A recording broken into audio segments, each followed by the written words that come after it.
오늘 우리가 볼 본문은 다니엘서 10장 본문인데 다니엘서 10장까지 가기의 상황들이 당연히 배경이라고 생각합니다. 이 배경을 좀 더 잘 이해하면 이해할수록 10장의 상황들에 대해서 우리의 궁금증이 좀 풀려지리라 생각되어집니다. 그래서 아주 길지는 않지만 짧은 시간 동안에 다니엘서 1장부터 있는 내용들을 조금 스케치를 해나가려고 합니다. 지루하지 않게 하려고 하니까 여러분들이 좀 관심을 가졌으면 좋겠습니다. 다니엘서 1장 내용은 우리가 제일 잘 인용되어지고 제일 잘 설교되는 본문이죠. 느부갓네살이 왕세자일 때라고 우리가 들었습니다. 그때 다니엘이 뜻을 정하여서 이제 다니엘 되는 그런 스토리입니다. 넘어가서 다니엘서 2장입니다. 다니엘서 2장은 느부갓네살 2년이라고 그 시기가 표현되어 있습니다. 느부갓네살이 왕이 되었습니다. 그 2년째 되었을 때 이제 꿈을 꾸죠. 그런데 그 꿈의 내용이 기억이 안 납니다. 무슨 꿈을 꾸었는지 맞춰라. 그리고 그 꿈에 대한 해석을 제시하라. 그런 이야기를 합니다. 근데 그 꿈이 순금머리 우상이죠. 그 밑에는 여러 놋도 있고 진흙도 있는. 그래서 그것을 역시 1장에서 다니엘이 되는 것이었다면 2장에서는 다니엘이 이제 높이 등용되어지는, 총리가 되어지는 그 일이 되어집니다. 근데 거기에 그 2장 44절에 요절이 있습니다. 하늘의 하나님이 한 나라를 세우리니 이것은 영원히 망하지 않는 나라입니다. 입니다. 다니엘서의 전체 주제처럼 보여져요. 근데 이런 본문들이 각 장마다 있는데요. 하나님의 나라, 영원히 망하지 않는 나라가 있습니다. 그래서 그 나라를 2장 45절에 손대지 아니한 돌이라는 돌이 하나 등장합니다. 뜨인 돌이라고 그전엔 번역되어 있었습니다. 이 돌이 그 순금머리 우상을 쳐서 다 박살내버리는, 그리고 이 나라가, 이 뜨인 돌에 의한 나라가 세상을 다스리는 것으로 표현되어 있습니다. 그리고 이 돌이 사실은 에벤인데요. 이 돌이 언어유희라고 해요. 돌이 에벤인데 아들이 벤이거든요. 나중에 사실은 사람의 아들 에벤 이거하고 관련해서 예수님께서 다니엘서를 중심으로 해서 자신을 사람의 아들이라고 표현하는데, 이게 에벤, 벤 이런 언어 유희가 있어서 사실은 이때까지는 하나님의 아들 독생자가 오실 것을 예견치 못하겠지만 예수님께서는 자신이 돌이라고 얘기하시죠. 이 뜨인 돌이라고 얘기하십니다. 다니엘서 3장에 보면 이제 금신상을 이제 자기가 새깁니다. 근데 이때는 세 친구만 등장해요. 다니엘서 3장은 특별히 어떤 시기가 지정되어 있지 않습니다. 바보 같은 왕이죠. 느부갓네살 왕이 이 우상 새겨진 거, 그리고 결국에는 하나님이 다시라는 걸 아는데도 불구하고 자기가 금신상을 새겨요. 그리고는 금신상에 절하지 않으면은 풀무불에 던진다고 이야기합니다. 풀무불도 참 재미있는 상징이죠. 결국에는 이 풀무불이 예수님하고 관련되어져서 계시록에 보면 예수님께서 풀무불에 단련되어진 분으로 등장하거든요. 그런데 이제 세 친구만 등장합니다. 다니엘의 세 친구가 절하지 않은 것으로 나와요. 다니엘은 여기 언급되지 않아요. 근데 여기에 또 요절이 있습니다. 내가 보니 3장 25절인데 결박되지 아니한 네 사람이 물 가운데로 다니는데, 세 사람을 집어넣는데 네 사람이 다니죠. 상하지도 아니하였고 그 넷째의 모양은 신들의 아들과 같았다. 아들 이야기가 나오죠. 그리고 우리가 아는 것처럼 이 아들이 아무래도 예수님일 가능성이 높은 거죠. 그래가지고 이 뜨인 돌이시자 아들이신 예수님께서 다니엘서 2장 3장에 나옵니다. 그리고 풀무불에 들어갔다가 나오시죠. 다니엘서 4장에는 느부갓네살이 꿈을 또 두 번째 꿈을 꿉니다. 이 꿈 이야기는 사실은 설교가 많이 되지 않아요. 이 꿈도 다니엘서의 주제하고 굉장히 밀접하고 그 다음 스토리하고도 관련되어 있는 꿈인데요. 중앙에 있는 한 나무 꿈입니다. 순찰자가 이 중앙에 있는 한 나무를 베고 그루터기를 놋줄로 동입니다. 그랬더니 이것에 대한 해석이 무엇이냐면은 나중에 왕이 그 마음이 변하여져서 사람의 마음 같지 않고 7대를 지내게 된다. 그런 꿈 이야기를 해줍니다. 그리고는 다니엘이 이 꿈에 대한 해석을 해주면서 지극히 높으신 이가 사람의 나라를 다스리십니다. 자기의 뜻대로 그것을 누구에게든지 주십니다. 이건 무슨 말이냐면 느부갓네살 왕이요, 당신이 지금 전 세계 패권국가 되었습니다. 아수르를 이겼습니다. 그런데 당신이 잘나서 그런 것이 아니라 하나님께서 자기 뜻대로 누구에게든지 줄 수 있는 분이라는 것을 당신이 기억했으면 좋겠습니다라는 해석이에요. 그 다음 성경 구절에 또 지극히 천한 자를 그 위에 세우심을 사람이 알게 할 것입니다. 이 얘기는 사실은 느부갓네살 당신이 지극히 천한 자일 수도 있지만 세우셨다는 그런 이야기입니다. 1장, 2장, 3장, 4장 계속 보면서 무슨 이야기냐면 하나님께서 이 세상을 통치하신다, 역사를 통치하신다, 그 이야기를 하는 것입니다. 그리고 꿈을 꾸게 해줬어요. 그런데 다니엘서 4장 상황이 진행되고 꿈을 꾼 다음에 1년이 지난 다음에, 여기서는 그 기간이 명시되어 있는데 1년이 지난 다음에 이 느부갓네살 본인이 아는데도 불구하고 이 꿈에 나오는 것과 똑같은 이야기를 합니다. 어떤 얘기를 하냐면 이 큰 바벨론을 내가 능력과 권세로 건설한 것이 아니냐, 그런 말을 합니다. 내가 했다는 거예요. 내가 능력과 권세로 건설했다고 합니다. 그런데 그 말이 아직 왕의 입에 있을 때, 느부갓네살 왕에 있을 그때에 소리가 들립니다. 느부갓네살 왕아, 나라의 왕위가 너에게서 떠났느니라 하고, 그리고 그가 굽으러지는데 그가 소처럼 풀을 먹습니다. 머리털이 독수리 털처럼 자랍니다. 손톱이 새 발톱처럼 되어 있습니다. 그래가지고는 7대를 지납니다. 그리고는 그 기한이 찰 때까지는 그가 이제 짐승처럼 살다가 4장 34절에 총명이 돌아옵니다. 그리고는 그가 지극히 높으신 이를 찬양합니다. 그리고는 하나님을 이야기합니다. 하나님은 어떤 분이세요? 땅의 모든 사람들을 없는 것 같이 여기시는 분이시다. 하늘의 군대에게도 자기 뜻대로 행하시는 분이시다라고 고백합니다. 이 하늘의 군대에 대한 얘기는 사실은 오늘 우리가 보는 이야기하고도 연결되어 있습니다. 오늘 우리가 보는 본문에서 가장 난해한 점이 무엇이냐면, 왜 바사 군대, 이 영적인 어떤 존재에게 이 특별한 분이 기다리고 계시는가? 마치 힘이 없어서 기다리시는 것처럼 보이는데 그게 아니라는 것이 이미 다니엘서 4장에 보여줍니다. 사람들을 없는 것처럼 여기시는 분이십니다. 하늘의 군대에게도 자기 뜻대로 행하십니다. 그 누구도 그 손을 금할 수 없습니다.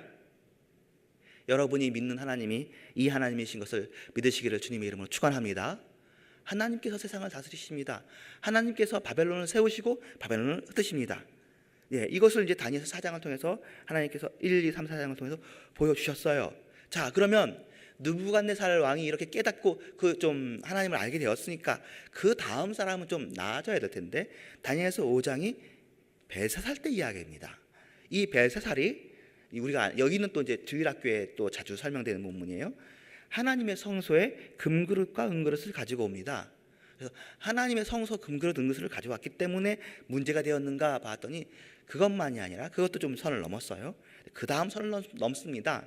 그걸 가지고 1000명이 넘는 사람들끼리 술을 마십니다. 이것도 좀 선을 넘은 거죠. 이러면 안 되죠. 그런데 그 다음에 또 하나의 티핑 포인트, 비등점, 마지노선을 넘어갑니다. 뭐라고 그러냐면은 술을 마시면서 금과 은과 구리와 쇠와 나무와 돌로 만든 신들을 찬양하는 거예요. 이건 안 되는 거죠. 그래서 그때 사람의 손가락이 나타납니다. 아무도 해석을 못합니다. 이때 보면 그 느부갓네살 이후에 벨사살이 있었을 때에는 다니엘이 그 직위에 있지 않았던 것 같습니다. 그래가지고 이 글씨를, 신기한 일인데 이 글씨를 몰라요. 그럴 때 얘기합니다. 어떤 신하 중에 한 명이 당신의 선왕 때에 다니엘이라는 사람이 있었는데 그 사람이 기가 막히게 꿈도 해석하고 이런 일들을 잘 해석합니다. 기이한 일, 신에 관련된 일을 잘 해석하는 사람입니다. 그 사람을 데리고 옵시다. 그래가지고 그 사람을 데리고 옵니다. 근데 이게 사실은 이제 히브리어라고 저는 생각되어지는데 그 글씨를 이야기합니다. 메네 데겔 우바르신. 그러면서 우바르신이 베레스인데 분리되다예요. 나눠지는 거예요. 당신을 재어보고 당신의 나라를 재어보니까 모자릅니다. 따라서 당신의 나라를 나누겠습니다라고 이야기합니다. 그런데 굉장히 특징적인 것은 이렇게 하고 나니까 벨사살이 약속한 것처럼 다니엘을 세워줍니다. 그리고 재물을 나눠줘요. 아주 크게 칭찬을 하죠. 다니엘서 5장 30절. 그날 밤에 잔치를 열고 다니엘이 와서 해석해주고 이제 나뉘어질 거예요. 메대와 바사가 당신의 나라를 분리시킬 겁니다. 메대와 바사가 메디아라는 나라, 페르시아 나라가 다스릴 것입니다 하는 그날 밤에 벨사살이 죽임을 당합니다. 신기하죠? 어떤 건 1년 이후에 일어나고 이거는 즉시 일어납니다. 31절 아래 그리고 메대 사람 다리오가 나라를 얻습니다. 그리고 그때 그의 나이가 62세라고 또 명기하고 있습니다. 이제는 다니엘서 6장은 이제 메대 왕 다리오 왕의 일입니다. 이제 다리오 왕이 자기가 오기 전에 다니엘이 이런 일을 했다는 것을 분명히 들었던 것 같아요. 그래서 다니엘을 세웁니다. 그런데 세워놓고도 어리석은 일을 하죠. 30일 동안의 금령을 내립니다. 그리고 이제 다니엘과 사자골 소리가 나오는 거죠. 절하지 말아라. 자기한테만 절하라. 그렇게 얘기하는데 다니엘이 그렇게 절하지 않죠. 다니엘에 대해서 사실은 이제 조금 있으면 더 얘기할 텐데 일단 지금은 넘어가겠습니다. 6장 16절에 다리오가 얘기합니다. 내가 항상 섬기는 너의 하나님이 너를 구원하실 것이다. 사자굴에 들어가도 너를 구원하실 것이다. 6장 20절에 내가 항상 섬기는 너의 하나님은 너를 구원하셨느냐. 그리고 6장 27절에 이제 구원이 됐잖아요. 그는 살아계신 하나님이요 그의 나라는 멸망하지 아니할 것이다 라고 이제 다리오가 그것을 깨닫는 시기가 되었습니다. 이렇게 하면서 다니엘서 1장부터 6장까지의 다니엘의 일단 스토리, 내러티브는 이제 마감을 합니다. 그리고는 다니엘에게 미래의 일을 보여주는 이른바 다니엘을 구약의 요한계시록이라고 이해하게 하는 비전을, 보통의 비전들은 구약 선지자들이 보았던 비전들은 그거예요.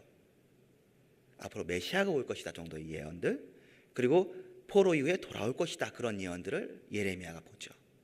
그런데 다니엘은 굉장히 기이한 일, 전혀 그가 생각할 수 없었던 그런 일을 보는데 정말 요한계시록에 보여줬던 것과 같은 그림들을 봅니다. 다니엘서 7장이 그런 내용들인데요. 다니엘서 7장부터 그 이야기 시작됩니다.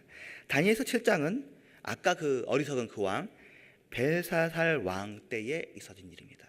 근데 벨사살 때부터 이미 바벨론이라는 나라가 기울기 시작한 것 같습니다. 그 원년에 다니엘이 자고 있는데 침상에서 꿈을 꿉니다. 머릿속에 환상이 있습니다. 그런데 큰 짐승 넷이 등장합니다. 사자, 곰, 표범, 그리고 알 수 없는 무서운 짐승이 앞에 있는 모든 짐승들을 능가하는, 이것을 보고 이미 이것에 대해서는 사실은 해석이 다 끝났습니다. 이 사람들이 누구냐면 구약 다른 선지자들이 예언했던 이스라엘의 회복이나 이런 것이 아니라 이스라엘과 무관하게 천지를 다스릴 왕들, 제국들에 대한 내용입니다. 아마 다니엘이 바벨론, 메대, 바사 이런 나라들의 총리여서 그랬는지 그런 것들을 보여줍니다. 그리고 여기에 등장하는 사람이 결국에는 우리가 잘 아는 알렉산더 대왕 같은 경우가 여기에 등장하는 사람입니다. 그러면서 7장 22절에 역시 이야기합니다. 옛적부터 항상 계신 이가 와서 지극히 높으신 이의 원한을 풀어주셨고 때가 이름에 성도들이 나라를 얻었더라, 그렇게 이야기를 합니다.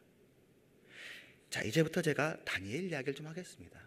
자, 다니엘이 1장에서 뜻을 정했다고 했습니다. 자, 제가 다니엘의 입장에 대해 생각해 보았고 여러분이 다니엘의 입장이라면 어떤 생각을 가졌을까? 자, 나라는 망했습니다. 그래가지고 다 흩어졌습니다. 그런데 자기는 자기가 끌려간 나라에서 좀 좋게 생기고 똑똑하게 생겼고 공부를 잘 이렇게 해가지고는 여러 사람들이 모인 그런 엘리트 그룹에 있습니다. 그러면서 결국 엘리트가 되면 뭐해요? 바벨론 나라에서 공무원 되겠죠. 그런 일을 한다고 합니다. 이제 다니엘이 그게 즐거웠을까? 이게 제 첫 번째 의문입니다. 다니엘의 관심이 그거였을까? 아마 다니엘의 관심은 왜 우리나라가 이렇게 망해야 됩니까? 하나님의 성소가 회파되었습니다. 그것이 큰 관심이 아니었을까 생각을 합니다. 그런데 그러니까 거기 들어가서 잘해줘도 그게 즐겁지 않은 거예요. 그런데다가 다른 신에게 제사한 술을 주니 속상하게도 이렇게 속상할 수가 없는 거죠. 이 다니엘서 이전에 그렇게 한 것들에 대한 금령이 따로 있는 것이 기록되어 있지 않습니다. 율법 따라서 그렇게 한 것이 아니라 다니엘의 생각에 이건 안 되겠다. 내가 차라리 이 사람들 손에서 죽으면 죽었지. 그런 생각으로 아마 제 생각엔, 제 해석은 뜻을 정한 거예요. 안 먹고 만다. 그 뜻을 같이 한 내 친구들이 있었던 거죠. 안 먹고 마는 거예요. 죽어도 좋은 거예요. 지금 내 관심은 내가 잘 되고 못 되는 것이 아니라 하나님의 나라가 관심이 있는 거예요. 그래서 다니엘이 관심이 있었던 하나님의 나라는 당연히 이스라엘이지요. 지금으로 본다면 그 이스라엘은 교회입니다. 그러니까 교회에 관심이 있었던 사람입니다. 교회가 잘 됐으면 좋겠다는 거예요. 하나님의 나라가 잘 됐으면 좋겠다는 거예요. 내 일은 괜찮아. 하나님의 일이, 하나님의 나라가 잘 됐으면 좋겠어요. 이 다니엘이 꿈을 잘 해석해가지고 총리가 됐습니다. 근데 관심이, 총리 잘하는 데 관심이 있습니까? 그런 게 아니죠. 여전히 하나님의 나라, 그 당시로서는 이스라엘에 관심이 있는 거예요. 언제 이스라엘이 회복됐는가, 그 일이 관심이 있어요. 나라가 바뀌었습니다. 근데 또 자기가 또 어떻게 해가지고 하나님의 사람이 되어져가지고 또 그 나라에서도 총리가 됩니다. 그 나라에서 또 잘 되는 데 관심이 있겠습니까? 없어요. 그러니까 금령이 있든 없든 상관없는 거예요. 자기는 죽어도 좋고 살아도 좋아요. 자신의 유일한 관심은 교회고 하나님의 나라인 거예요. 다니엘서 8장에 또 꿈을 꾸게 하는데, 이제 벨사살 왕 3년째 꿈을 꾸게 합니다. 이제는 엘람 지방 수산성에 가게 했는데 그 강변에서 꿈을 꿉니다. 숫양과 숫염소 꿈을 꿉니다. 숫양은 메대와 바사 왕들이고 숫염소는 헬라 왕이래요. 이게 이제 드디어 알렉산더인 거죠. 계속 꿈을 꿉니다. 근데 다니엘의 관심은 뭐예요? 하나님, 그거 아니고요. 나라가 어떻게 되는 거 참 큰 관심 없어요. 하나님의 나라, 교회는 도대체 어떻게 되나요? 그게 관심인 거예요. 다니엘서 9장에 와서 이제 깨달음을 주시는 거예요. 이제 메대족 속 아수에로의 아들, 이제 우리가 아는 아수에로죠.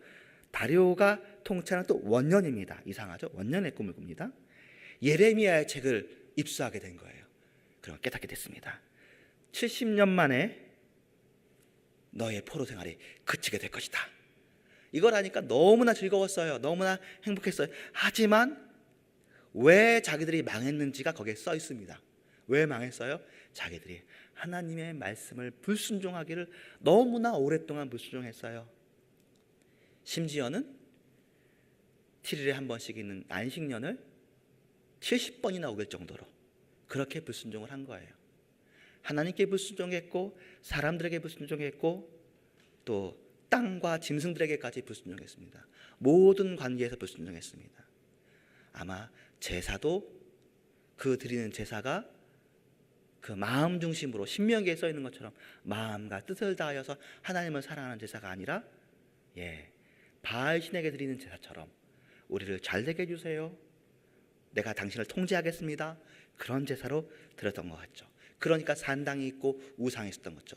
우상을 섬기는 것 같은 마음으로 하나님을 섬긴 거예요. 그래서 예레미야의 책을 읽고 난 다음에 다니엘의 반응은 무엇이냐면 주님 용서해 주세요, 그겁니다. 그래서 저와 여러분의 기도도 마찬가지일 것입니다. 하나님께서 하나님의 교회를 하나님의 때에 세울 텐데 우리의 기도는 용서해 주세요. 우리가 용서를 받아야 돼요. 우리가 죄가 있어요. 9장 19절에 나와 있는 기도가 이렇게 되어 있습니다. 주님 용서해 주세요. 귀를 기울여 주세요. 행해 주세요. 지체하지 말아 주세요. 나의 하나님, 주님 자신을 위해서 일을 행해 주시옵소서. 왜냐하면 주의 성과 주의 백성이 주의 이름으로 일컬음 바 되지 않습니까? 지금도 우리의 기도는 그것입니다. 하나님, 교회를 붙잡아 주세요. 용서해 주세요. 주님의 자신을 위해서 일을 행해 주세요. 여기는 교회이기 때문입니다. 하나님께서 세우신 교회이지 않습니까? 교회가 교회되게 해주세요. 9장 21절에 간구했다고 하는, 이렇게 바로 간구할 때 이전에 환상해 본 그 사람 가브리엘이 빨리 날아서 저녁 제사 드릴 때쯤에, 그러니까 이 기도를 언제 했는지 모르겠지만 그날 저녁에 가브리엘이 빨리 나와가지고 이야기를 해줍니다. 그러면서 또 새로운 비전을 주시는데 9장 23절에 71회에 이제 1회라는 단어가 처음 등장합니다. 77일인 거죠. 70 곱하기 7인 거죠. 지극히 거룩 71회의 비전을 줍니다. 그런데 이 일회가 7일이냐 7년이냐 70년이냐 아니면 그냥 기간을 뜻하느냐, 그것이 여전히 해석이 분분한 부분들이에요. 71회인데 7일에 더하기 62일에 더하기 1일에 이렇게 되어 있습니다. 그래서 이 첫 7일에는 아마 사람들의 해석이 고레스 칙령부터 스룹바벨까지, 그 다음 62일에는 그 스룹바벨 이후로부터 예수님의 초림까지, 그리고 마지막 한 일에는 예수님의 초림부터 재림까지라고 보는데요. 이때 예언된 것이 예수님이에요. 예수님이 어떻게 예언되냐면 지극히 거룩하신 이가 기름 부음을 받는다. 사람이 기름 부음 받는 그 정도 수준이 아니라 지극히 거룩하신 이가 기름 부음을 받는다고 예언이 되어져 있습니다. 이제 다니엘의 예언이 점점 영적인 수준으로 올라갑니다. 그리고 오늘 본문입니다. 고레스 제3년입니다. 통치 원년이 아니에요. 항상 통치 원년 때 있었어요. 벨사살 원년, 그리고 다리오 통치 원년에 있었어요.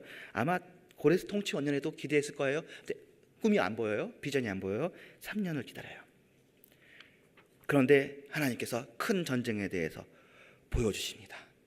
그래가지고 이 큰 전쟁이 깨달아졌어요. 그래가지고 슬퍼합니다. 그런데 첫째 달 24일 날 힉데겔 강가에 있을 때에 이 슬퍼하는 다니엘에게 어떤 사람이 등장해 보여줍니다. 이 사람은 세마포 옷을 입고 허리에 순금띠를 띠신 분이십니다. 그러니까 이 사람이 누구냐에 대해서도 해석이 분분합니다. 그럼 이 사람이 예수님이냐, 인자냐, 아니면 천사냐? 왜 예수님이냐 천사냐가 의견이 분분하냐면은 이부 얘기할 때 21일을 결국 기다리거든요.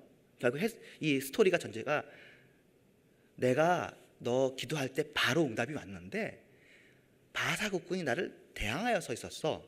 그래서 내가 그랑 같이 기다리고 있다가 미가엘이 와서 그를 이제 밀어주길래 내가 너한테 왔어. 그렇게 오는 거예요. 자, 예수님이 힘이 없어서 바사국군하고 이렇게 대치해 있겠습니까? 아니면 천사라고 해도 왜 이런 일이 있는가? 이게 때문에 해석이 분분합니다. 지금 우리들은 이 세일의 기도를 이제 교회를 위한 기도회로, 하나님 세일의 동안 기도하고 그러면은 나의 일, 주님의 일을 특별히 붙들어 주세요 하고 이야기하는 것으로 기도하는데, 이 여기 본문은 세일의 동안 다니엘이 슬퍼하는데 이분이 세일의 동안 기다리고 있는 그것이 참 궁금함입니다. 그래서 이것에 대해서 제가 다 아는 것도 아니고 잘 특별한 사람은 아니니까 이것입니다라고 확실하게 얘기할 수는 없습니다만, 여러 해석 중에 하나는 다니엘이 세일 동안 기도하기로 작정했기 때문에 그렇게 기다렸다는 해석이 있고요.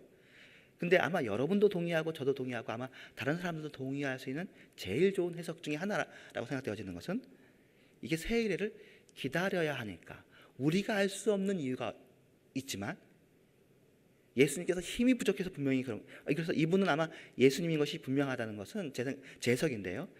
이분의 모습하고 계시록 1장 2장에 나타나 있는 죽었다가 살아나신 어린 양의 모습이 너무나 흡사해요. 눈, 얼굴, 옷, 발까지 묘사가 똑같아요. 하나 계시록에 딱 하나 다른 게 있어요. 뭐가 다르냐면 여기 등장하시는 분과 계시록에 등장하시는 분의 차이가, 계시록에 등장하시는 분은 7 금초대 사이를 지나시며 7별을 쥐고 계시죠. 그러니까 교회를 지키시는 분, 그렇게 등장하십니다. 그래서 이때는 나라와 나라에 대해 얘기하지만 이제 이 시대에서는 교회와 교회에 대해서 얘기하시는 것을 우리가 알 수 있습니다. 그 예수님께서 등장하십니다. 이 예수님께서 등장하셔가지고 다니엘에게 꿈을 보여주는데, 다니엘에게 일어났던 반응들이 몇 가지가 있습니다. 힘이 다 빠집니다. 이상하죠? 그 전까지 이런 일이 없었습니다. 힘이 싹 다 빠집니다. 무력해집니다. 말문이 막힙니다. 깊이 잠듭니다. 호흡이 남지 않습니다. 죽게 됩니다. 다니엘에게 이런 일들을 몸적으로 경험하게 합니다. 그런데 옆에 있는 사람들은 다 괜찮아요. 다니엘만 그래요. 제가 보기에 우리들에게 현재 일어나고 있는 일들이 이런 일들이 아닌가 싶습니다. 우리가 뭐 어떤 기간들을 기다리고 있어요? 우리 나름의 새해를 기다리고 있는 것 같습니다. 우리는 기도합니다. 제가 여러분들이 기도하는 것을 알고 있습니다. 저는 여러분들이 다 한 사람 한 사람이 다니엘이라고 생각하고 있습니다. 여기 있는 한 사람 한 사람, 교회를 자기보다 더 사랑하지 않는 사람이 한 사람도 없습니다. 제가 여러분을 알고 저도 저 자신을 알고요. 여러분들 중에 기도하지 않는 사람이 한 사람도 없습니다. 여러분은 전부 다 교회를 사랑하고 하나님을 사랑하는 사람들입니다. 그런데 하나님께서 하나님의 나라를 위해서 습하고 기도할 때에 뭔가 소망은 보여주시는데 지금 이 순간에 힘이 다 빠지고 깊이 잠들고 말문이 막히고 호흡이 남지 않은 상태로 우리를 무력하게 만드시고 있는 것 같습니다. 이렇게 무력하게 만들 수 있을까 싶을 정도로 무력하게 되어 있습니다. 이게 좋은 상태다 그렇게 생각하지 않습니다. 왜냐하면 이렇게 되어 있는 상태에서 그분이 등장하셔서 어떻게 해주시냐면 어루만져 주세요. 그리고 두려워하지 말라고 말씀해 주세요. 그리고 입술도 만져주세요. 그리고 강건하라고 얘기해 주세요. 여러분들에게도 하나님의 어루만져 주심이 있으시기를 주님의 이름으로 축원합니다. 여러분들의 입술을 만져주시기를 주님의 이름으로 축원합니다. 여러분에게 두려워하지 말라라고 주님께서 말씀하고 계시다고 여러분이 믿으시기를 바랍니다. 여러분을 강건케 하신다고 주님께서 강건케 하실 것을 믿으시기를 바랍니다. 근데 우리 그 사이의 시간에 있는 거예요. 세일의 사이의 기간에 있는 거예요. 이분이 말합니다. 내가 너의 말로 말미암아 왔다고. 그리고는 우리를 뭐라고 얘기해 주시냐면은 큰 은총을 받은 사람아 그렇게 얘기해 주십니다. 큰 은총을 받은 자 다니엘아. 여러분에게 은총이 있는데 그냥 은총이 아니라 큰 은총이 있는 줄로 믿으시기를 바랍니다. 그런데 왜 이렇게 힘이 없어요? 그런데도 힘이 없어요. 큰 은총을 받은 사람인데도 죽은 자처럼 되어 있는 거예요. 큰 은총을 받은 사람인데도 이렇게 깊이 잠든 것처럼 되어 있고 말문이 막혀 있습니다. 이것이 좋은 일은 아니고 하지만 뭔가는 모르지만 이런 과정들을 겪게 하십니다. 그런데 하나님은 예수님으로 우리들을 만져주시고 도와주십니다. 책망하지 않아요. 왜 그랬느냐? 너네들이 잘못이다. 그런 말씀은 안 하세요. 다니엘이 야단을 맞지를 않아요. 여러분들은 하나님을 어떻게 생각할지 모르겠지만 제 생각에 하나님은 제자교회를 사랑하고 계십니다. 여러분들에게 나무랄 게 없습니다. 여러분들은 여러분 사이에 있어지는 일들에 대해서 많이 슬퍼하시는 것을 제가 알고 있습니다. 우리가 이것을 잘못했고 저것을 잘못했고 우리가 마음이 이렇고 저렇고 그런 일들이 많이 있죠. 그러나 하나님께서 그걸 가지고 여러분을 책망하기를 원치 않으신다는 사실을 저처럼 여러분들에게도 믿음이 있으셨기를 간절히 바랍니다. 하나님은 여러분들과 함께 슬퍼하고 여러분들과 함께 기다려주고 있습니다. 바사 국군이 힘이 세서가 아니라 이게 뭔지 모르지만 때가 있는 것 같습니다. 범사에 때와 기한이 있다고 그러지 않습니까? 참고로 다니엘서 12장에는 또 새로운 꿈을 보여주시는데 이 꿈은 굉장히 오래된 꿈이에요. 1291, 1335일 이런 꿈이에요. 1290일이 지난 다음에 기다려야 됩니다. 나쁜 일이 있습니다. 근데 그때는 얼마만큼 기다려요? 그때도 또 세일을 기다려야 될까요? 그것이 아니라 45일을 기다려서 1335일까지 기다려야 돼요. 그런데 기다리는 자는 하나님의 은혜를 받는 거예요. 저는 여러분에게 우리 교회의 때가 언제라고 3일이라고 세일이라고 7일이라고 10일이라고 1년이라고 아니 오늘이라고 제가 말할 자신이 없습니다. 왜냐하면 이때 오는 천사의 이름이 굉장히 재미있는 이름인데 우리가 잘 아는 것처럼 미가엘입니다. 미가엘이라는 이름은 누가 하나님이냐 그런 뜻입니다.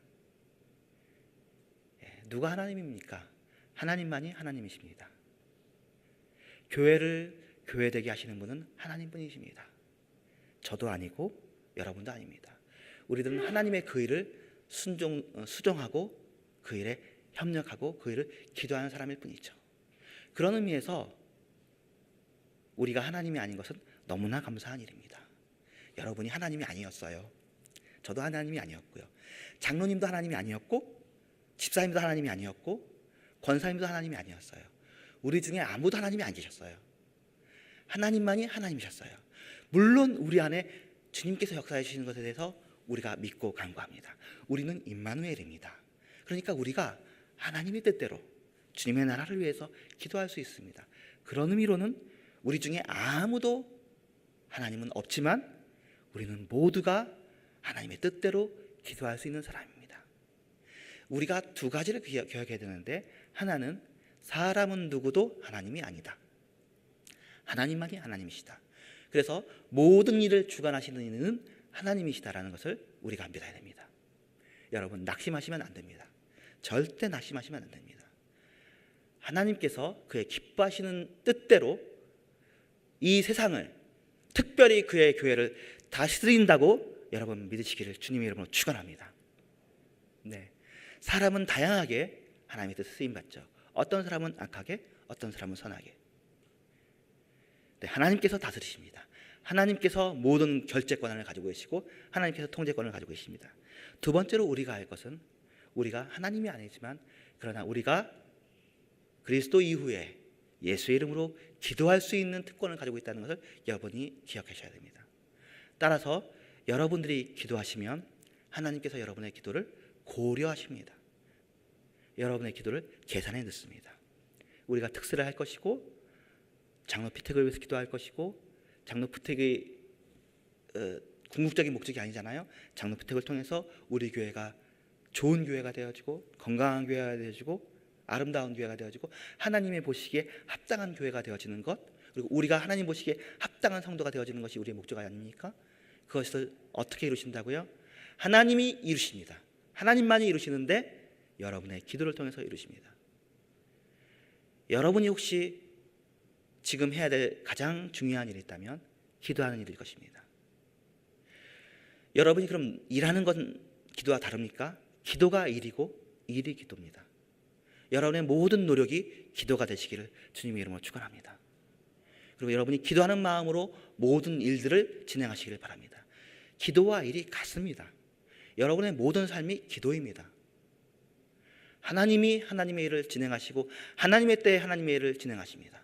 사실 다니엘이 정말로 바랬던 이스라엘의 회복은 그의 때에 일어났습니다. 그런데 다니엘이 보지를 구하지 않았던 더 큰 일도 다니엘에게 보여주셨습니다. 나라의 일들, 주님이 다시 오실 때까지의 일들을 주님께서 보여주셨습니다. 여러분들 교회를 사랑하시는 것 제가 알고 있다고 말씀드렸죠. 교회를 사랑하십시오. 더 많이 사랑하십시오. 더 기도하십시오. 그리고 포기하지 마시고 절망하지 마시고, 아까 말했죠. 1290일, 1335일 세일에, 이 세일에가 7년일 수도 있고 1년일 수도 있고 모르는 거예요. 일해가 뭔지 모르겠어요. 그걸 7일이라고 단순하게 생각하는 것은 우리 생각이에요. 그런데 아까도 봤죠. 어떨 때는 기도하면 그날로도 응답이 되는 거예요. 오늘이 그날이길 바라고 기도합시다. 오늘 그 기적이 이루어질 줄로 기대하면서 기도합시다. 하나님께서는 그 일을 이루어 주시는데 그 하늘의 뜻이 이 땅에 이루어지기까지 하나님께서 기다리시는 게 있어요. 왜 기다리시는지 우리는 다 몰라요. 근데 하나님도 기다리세요. 하나님도 뭔가를 기다리시는 거예요. 그렇다면 여러분도 기다려야 되지 않겠습니까? 하나님은 모든 것을 그 뜻대로 행하시는 분이신데 기다립니다. 왜 기다리는지 모르겠지만 아마 그것도 하나님의 영광을 위하여서, 여러분의 유익을 위해서 가장 귀하신 기다림이실 것입니다. 그래서 하나님의 기다림에 여러분이 순종치 못하는 그런 불신앙의 자세로 살지 마시고, 하나님이 기다리시면 여러분들도 기다리시기를 바랍니다. 우리는 하나님이 아니기 때문에, 누구도 하나님이 아니고 하나님만이 하나님이시기 때문에 기도하겠습니다.